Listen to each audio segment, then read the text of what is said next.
रानीगंज में loan default के आरोप में घर सील करने पहुंचे यूनियन बैंक के अधिकारियों को शाम 5 बजे खाली हाथ वापस लौटना पड़ा।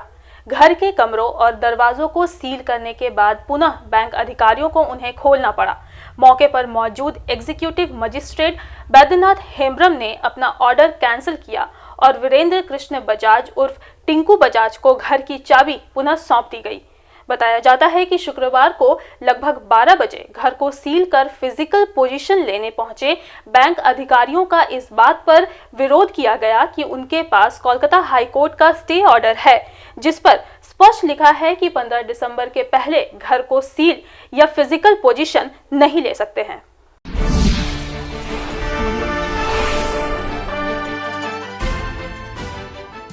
लगभग 11 करोड़ बैंक लोन बकाया होने के कारण यूनियन बैंक के अधिकारियों ने पहले एक व्यवसायी के घर को सील कर दिया, जबकि व्यवसायी के पास हाईकोर्ट का स्टे ऑर्डर होने के कारण प्रशासनिक हस्तक्षेप से महज 7 से 8 घंटे के भीतर सील किए गए घर को फिर से खोला गया।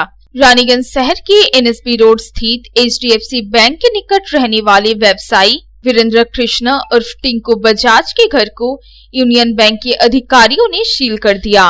व्यवसायी और स्थानीय लोगों के कड़े विरोध के बावजूद कड़ी सुरक्षा व्यवस्था के बीच बैंक के अधिकारियों ने उनके घर को सील करने की कार्रवाई पूरी की।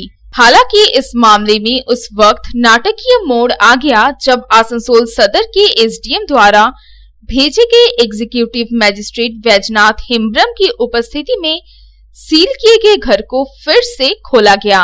टिंकू बजाज ने 15 दिसंबर तक घर को सील किए जाने पर कलकत्ता हाई कोर्ट के स्टे ऑर्डर की कॉपी दिखाई। ऐसे में महज 7 से 8 घंटे के भीतर सील घर को खोल दिया गया और घर के दरवाजे की चाबी पुनः व्यवसायी टिंकू बजाज को सौंप दी गई। कुल मिलाकर देखा जाए तो एक तरह से यहाँ दिन भर हाई वोल्टेज ड्रामा चला और यह घटना लोगों के लिए चर्चा का विषय बनी रही। हाई कोर्ट का स्टे ऑर्डर रहने के बावजूद घर को सील किए जाने की खबर पाकर आसनसोल सदर के SDM के निर्देश पर एग्जीक्यूटिव मजिस्ट्रेट बैजनाथ हेम्ब्रम मौके पर पहुंचे, जहां उन्होंने बैंक के अधिकारियों के साथ बातचीत की और स्पष्ट कर दिया कि हाई कोर्ट का स्टे ऑर्डर रहने के कारण व्यवसायी के घर को सील नहीं किया जा सकता है। एग्जीक्यूटिव मजिस्ट्रेट ने फोन पर SDM से बातचीत कर वस्तु स्थिति की जानकारी दी।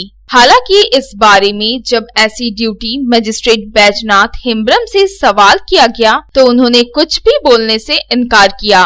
वहीं दूसरी तरफ यूनियन बैंक के अधिकारियों द्वारा सील किए गए घर को फिर से खोले जाने को लेकर व्यवसायी टिंकू बजाज, उनके परिजनों के साथ साथ स्थानीय लोगों में भी खुशी की लहर दौड़ पड़ी। इसके लिए उन्होंने पश्चिम बर्धमान जिले के DM समेत पुलिस प्रशासन के प्रति आभार जताया। SDO साहब तो भूला है, ये आप बात कर लीजिए। SDO साहब बात की है ना, उनसे ही बात करवाए क्या? नहीं, ADM साहब का बोल रहे हैं हम। SDO साहब का नहीं, SDO साहब से बात ही बोल रहे हैं, ADM साहब से बात कीजिए। ADM साहब का नंबर मुझे प्रोवाइड कराएंगे?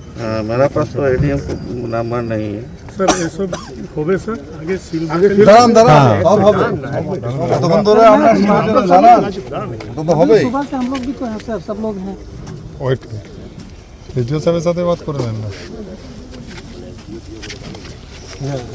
SDO সাহেব কি বললো আপনাকে? SDO সাহেব বললো আর করা যাবে না। হ্যাঁ, কথা বলুন। ফোন হয়েছে স্যার, কিছু তো উপরতলায় মানে ইয়া হয়ে গেছিল, সিল হয়ে গেছিল, ওইগুলোকে খুলে দিতে বলে দেবো।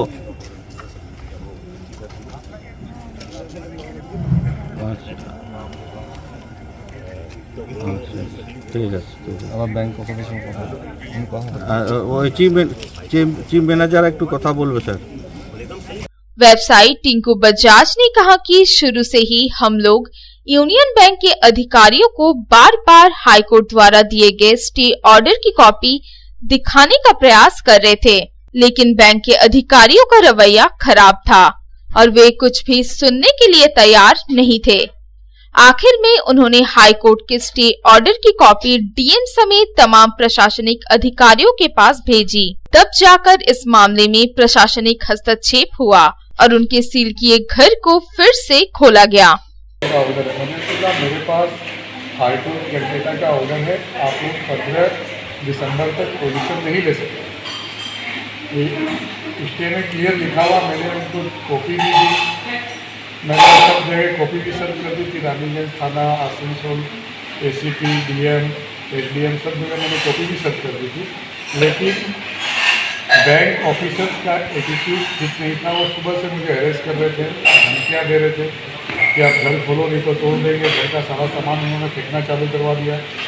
एक उनके साथ एक गुंडा टाइप का आदमी भी था जो काफ़ी बदमाशी कर रहा था। लास्ट में मेरे काफ़ी मित्र, मेरे सहयोगी जितने हैं सब आए, उनको भी अंदर नहीं ढुकने दिया जा रहा था। फिर उन्होंने जोर ज़बरदस्ती करके सब अंदर ढुके। सबने रिक्वेस्ट की कि भाई जब हाई कोर्ट का ऑर्डर है तो आप क्यों ज़बरदस्ती कर रहे हैं। लेकिन बैंक ऑफिसर्स कुछ भी सुनने को तैयार नहीं थे। वो कंटिन्यू हम लोगों को हैरेसमेंट किए जा रहे थे। घर में बूढ़ी माँ, बच्चे, कुछ नहीं सुनना है कि हाई कोर्ट का ऑर्डर। हम बार बार बोले कि सर आप कंटेंट ऑफ कोर्ट कर रहे हैं, ये गलत है। लेकिन वो लोग, पुलिस और सारा एडमिनिस्ट्रेशन उनके साथ था, तो वहाँ हम कुछ कर नहीं पा रहे थे। हम लोगों की लाचारी थी। हम लोगों ने घर का सारा सामान फेंक करके बाहर निकालना चालू किया। In between Raniganj chamber of commerce में बात हुई हमारी, उन्होंने हमारा काफ़ी सहयोग किया। तुरंत मेरे दोस्त DM के पास गए। वहाँ से DM साहब ने इन लोगों को झाड़ा कि जब हाई कोर्ट का ऑर्डर है तो आप पोजीशन कैसे ले सकते हो।